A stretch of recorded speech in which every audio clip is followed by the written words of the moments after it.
Okay. The thing I was going to say earlier was that I appreciate the times when my folks got all of the family together, the extended family, with Uncle Harold and different relatives, cousins, and we would have reunions, things like that. That means a lot to me when I was growing up. Now, we didn't do it later very much, and you know, you get together once a year maybe now. And I recognize the fact that I don't get together with my kids very much because it's Raleigh and Kansas City and then here, and we all have things going on, so it's interesting how things change. So what's next? Well, did you have any specific memories of your mom or your dad that you wanted to, growing up as a kid, or anything you wanted to mention other than running around naked? Yeah, well, that was a lot of it.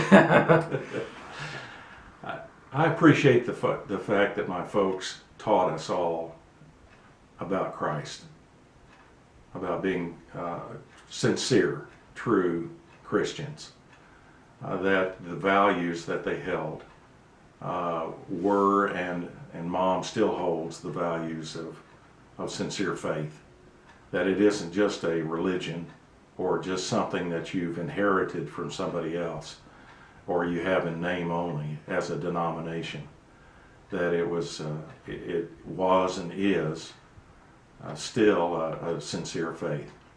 And that's meant a lot to me. That's what we've tried to pass on to my children, and as Kathy and I have married, she's given me the opportunity to really implant that in her children also, and encourage the children and grandchildren. So it's caused me to understand that it only takes one or two generations of children to take it casually to where you really have heathens. I mean, you have people that in one generation it becomes formality and just kind of ritual, and then the next generation it doesn't mean much of anything, if at all. And the next generation, they don't even have a clue who Jesus is, and that's all it takes. So for my folks to take their faith that seriously, I appreciate that. There have been times that I didn't understand early why Dad didn't talk about his Indian heritage. And even though the school system tried to get our kids enrolled as some kind of, at least some amount of Indian blood, and I know their motivation was to get money for the school system, I always told them that that wasn't talked about in our family, and wasn't, our great-grandparents never signed up as far as I ever knew, and so we weren't on the roll.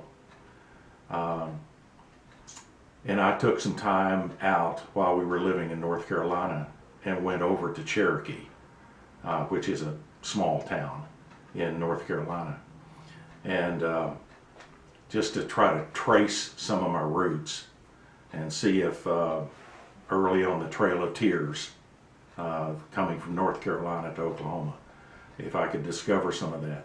And unfortunately, it had all become Chinese tokens, you know, I mean, just stuff that they were selling at the time, and it really, even they had lost what I felt like was a good opportunity for people to understand the Cherokee heritage.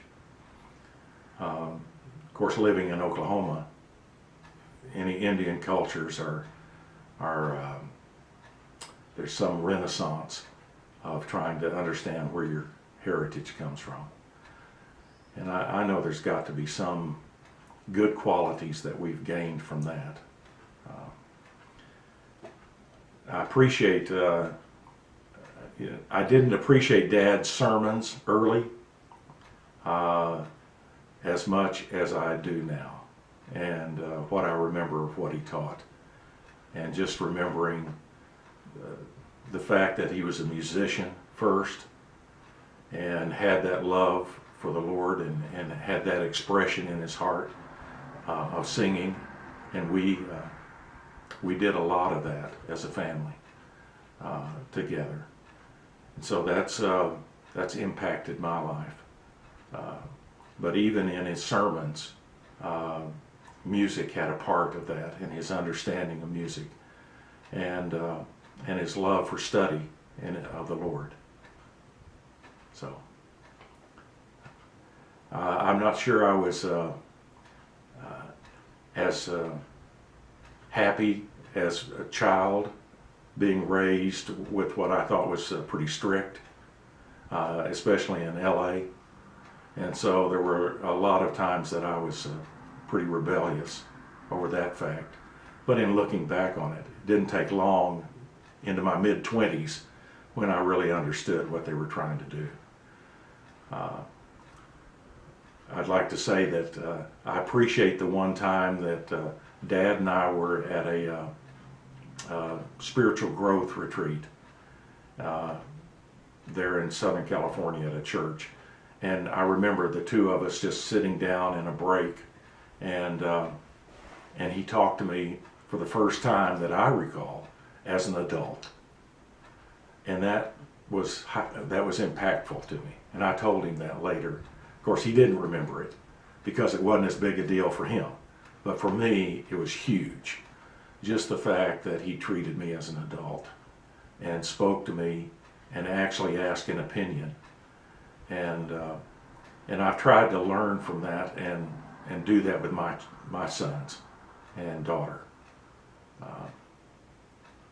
So, anything else? Well, you have an opportunity to share whatever you want with your kids, your grandkids, your future grandkids. Well, I would say to you that it is my heart that you would personally know Jesus, that it would be a sincere faith and it would be real to you. And that it's not just something you say, oh, my folks were this or that, or my grandparents, or we have some kind of heritage of doing things a certain way, but that you would study and that you would question yourself and that you would look at things. And it's not a problem. I don't believe the Lord has ever been offended by people that have doubted or asked questions or had sincere doubts, as long as that leads you to asking real questions that you want real answers for. And from that, I would hope that you would realize that as much as I've had good times and had times when I failed, my one prayer has been that I would fail or I would fall going forward to Christ instead of falling away.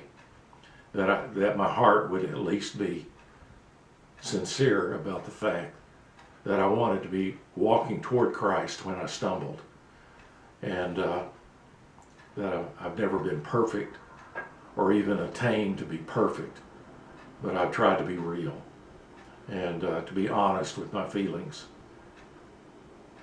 and with my faith.